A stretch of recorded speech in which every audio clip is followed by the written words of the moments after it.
Hey guys, so I had a couple of you request more information a while back, and for some reason I just never made the video.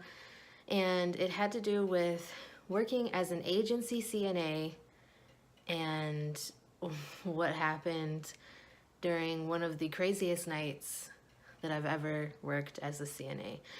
So this is like another little CNA story time.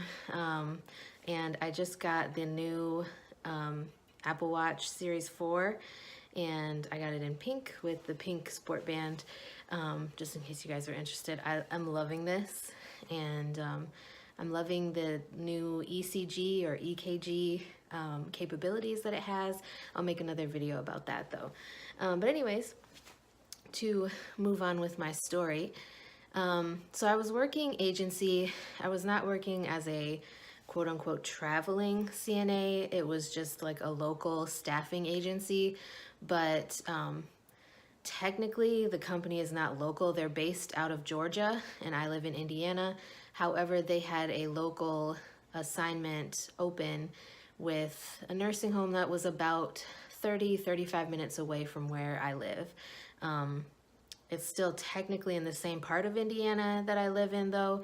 So it wasn't too far, but it wasn't like super close to where I could just walk down the street and get to work. So it was at a long-term care facility. This facility had a regular long-term care wing. They had like a acute rehab, which was short-term and long-term. And then they also had a locked memory care unit. So this night that I'm going to tell you this story about, I was actually on the locked memory care unit. That was where I was assigned to. And like I said, I was working as an agency CNA. So I feel like they kind of gave us the worst assignment. But this was technically during my orientation with the facility, because the way that this assignment was, we were supposed to get like 3 or 4 days of orientation to kind of get used to the facility and their policies and all of that. And I was working night shift. This was my second ever night shift job as a CNA, so I was just kind of getting used to the flow of things and how things worked.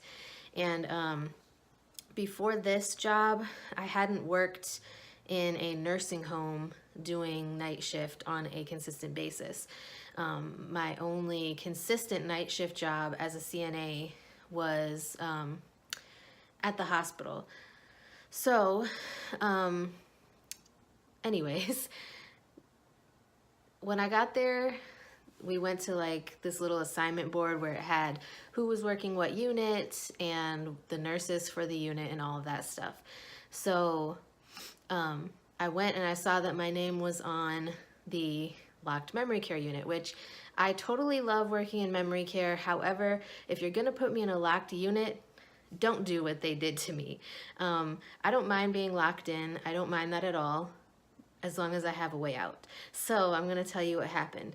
I got a report from the evening shift CNA, who I had been working behind for the last day or two. So we kind of had like a little bit of, we knew each other a little bit, and we kind of knew what each other wanted to know.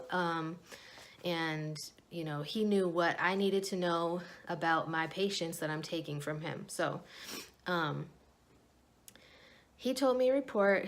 He told me about everybody, like who was 1 assist, 2 assist, all that stuff. Like I told you, there are certain things that I like to have and that I like to know from report, from whoever's leaving and whoever I'm relieving. Not all CNAs do that, and I'm sorry I have hiccups right now. But he was telling me like all about everybody, who is supposed to get up. I think there was only like 2 people that actually got up, and the rest of them were just get them dressed and leave them in their beds. And then he just left. He didn't give me the door codes or anything. And mind you, this was a locked memory care unit. Anybody who's worked in memory care before knows that if you are in a locked memory care unit, there's a reason.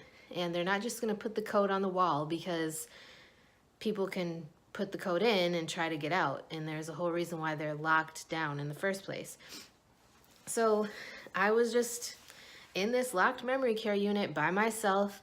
That part of the facility, like the rehab part, had their own nursing station in the middle, but neither of those sides of the rehab section were locked. This one had the locked memory care unit, the long-term care unit, and then the nurses station was right here. But the nurses were not sitting here. So like there's a locked door right here, and there's a little tiny window, and I can see the nurses station, but they can't hear me. They can't, like, you know, this is the nurses station right here. And it took me until about 1:30 in the morning. Now, mind you, I got there at 10 or 11. One of those, I can't remember which it was. Some facilities, their night shift is 10 to 6. Other facilities, it's 11 to 7. It just depends on the facility. So I believe it was 10 to 6. It might have been 11 to 7. I can't remember now. But yeah, I was in there until from about 10:30 to 1 o'clock in the morning, with nobody coming to check on me, nobody making sure I was okay. I hadn't been able to pass ice waters, because how you pass ice waters in this facility is, it's not like each unit has their own ice machine. You actually have to take this big cooler and roll it down the hallway to get ice cups and ice out of the kitchen. So it was just a big, long process. And it was a little bit stressful that I was locked in there. Like, I had people wandering, and if something would have happened, I didn't know like any of the extensions or how to call the other nurses station, or call anybody else. Like, there was a little office area in there with a phone, and there was a phone hanging on the wall in the dining room area of the locked memory care unit.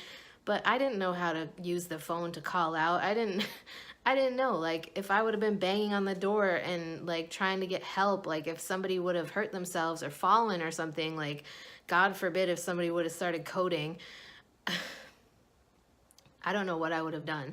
I'm just glad that none of that actually happened, and that the night went pretty smoothly. I mean, I did have a guy who got a little combative with me, but since I had worked with people with dementia in the past, I kind of knew how to handle that to where I didn't escalate the situation. I kind of de-escalated it.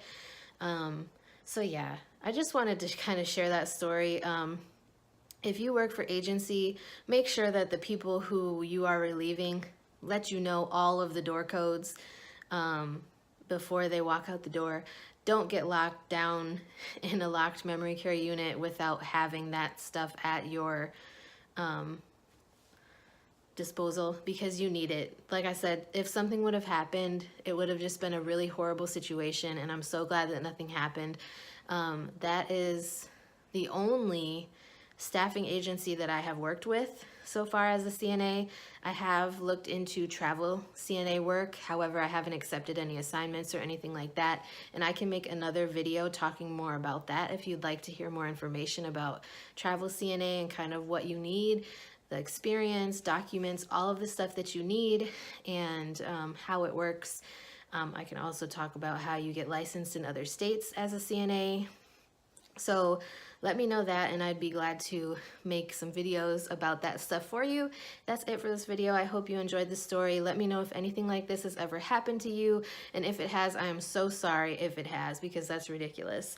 But anyways, let me know, like I said, and let me know if there's anything you guys would like me to talk about on a future video. And with that being said, I hope you guys are having a great day, and I will talk to you guys again soon.